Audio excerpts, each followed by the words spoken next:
Madame Bonderwa? Yes, precisely her. Can it truly be? I assure you, that very Madame Bonderwa, the elderly lady in lace caps, a prude and a sanctimonious soul, the respectable woman whose artificial curls seem glued to her skull, the very same. Come now, you must be mad. I swear to you. In that case, tell me everything. Gladly. While her husband, the notary Bonderwa, was still alive, she was said to make use of his clerks for rather peculiar errands. A typical bourgeois lady, secret vices cloaked beneath rigid principles. She had a fondness for handsome young men. And what could be more natural? Don't we, too, admire beautiful women? After Monsieur Bonderwa passed away, the widow settled into the quiet, irreproachable life of a rentier. She attended church diligently, spoke of her neighbors with disdain, and gave not the slightest reason for gossip about herself. Then she aged and became that prim, sour, and spiteful petty bourgeois you know so well. And then, last Thursday, something truly astonishing occurred.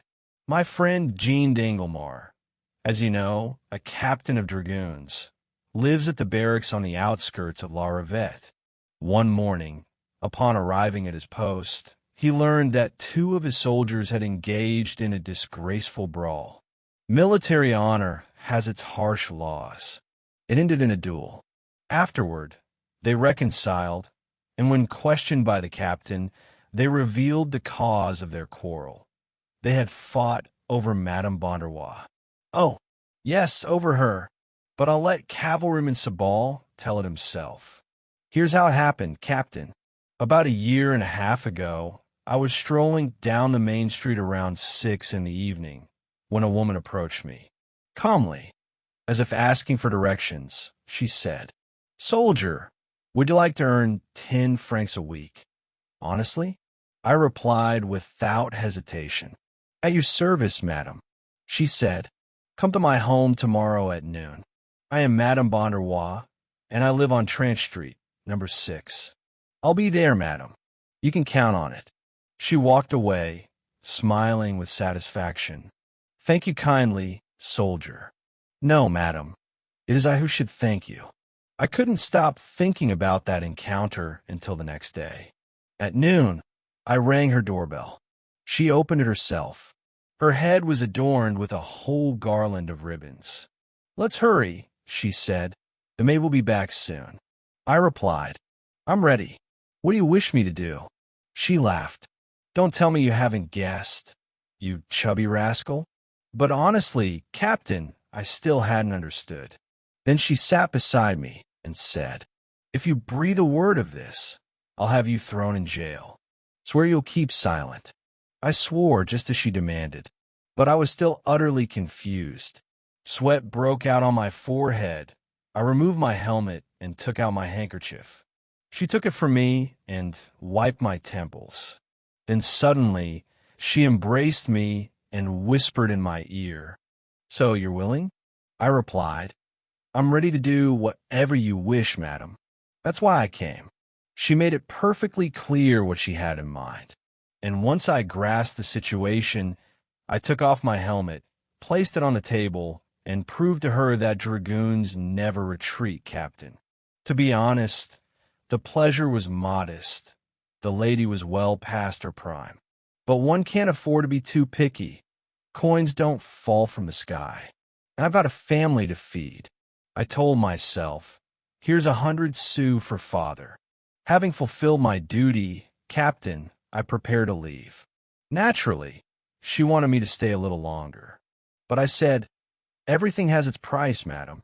1 glass, 2 sous, 2 glasses, 4. She saw the logic and slipped a small 10-franc Napoleon into my palm. Not the most convenient coin. I'll tell you, it rattles in your pocket, and if your trousers are poorly stitched, you'll find in your boot, or not at all. I turned that yellow wafer in my hand, thinking, while she watched me, blushed and asked, misled by the look on my face, "You think that's not enough?" I replied, "Not exactly, madam.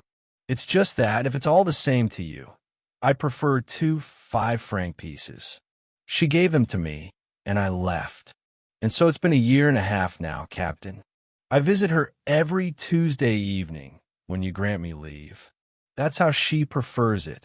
Her maid is already asleep. But last week I fell ill and had to sniff the hospital air. Tuesday came, and I couldn't go out. I was gnawing my nails in frustration. I'd grown used to those 10 golden discs. I thought, if no one goes to her, I'm done for. She'll take an artilleryman. And that unsettled me. So I called Pommel, a fellow from my hometown, and told him everything. You get 100 sous, and I get 100 sous. Deal? He agreed and went. I explained everything in detail. He knocked. She opened. Let him in without even looking. Didn't notice the switch. You see, Captain, in helmets, all dragoons look alike. But suddenly she sensed something was off and asked sharply, "Who are you? What do you want?" "I don't know you." Pommel explained. I was ill and had sent him in my place. She looked him over, made him swear to secrecy, and agreed. Pommel, I must say, isn't bad-looking either. But when he returned, he refused to share the earnings. If it were my own money, fine. But this was for my father. That's no laughing matter. I said, "Your conduct is unbecoming of a dragoon. You disgrace the uniform." And he raised his fist, "Captain," saying that for such heavy duty, he deserved double pay. Everyone has their own view, right? But once you agree, you stick to it. So I punched him in the nose. The rest, you know. Captain Danglomar laughed until he cried, telling me this story. But he, too, made me swear to keep the secret just like the soldiers. The main thing, don't give me away. Promise? Don't worry. But how did it all end? How? Bet you won't guess. Madame Bonderwa kept both dragoons, assigning each his own day. Everyone's happy. Oh, she's very kind, and the old folks have bread on the table. And morality remains intact. Friends, subscribe to the channel to stay updated on news stories. Share your thoughts and impressions in the comments. I'm always glad to hear from you.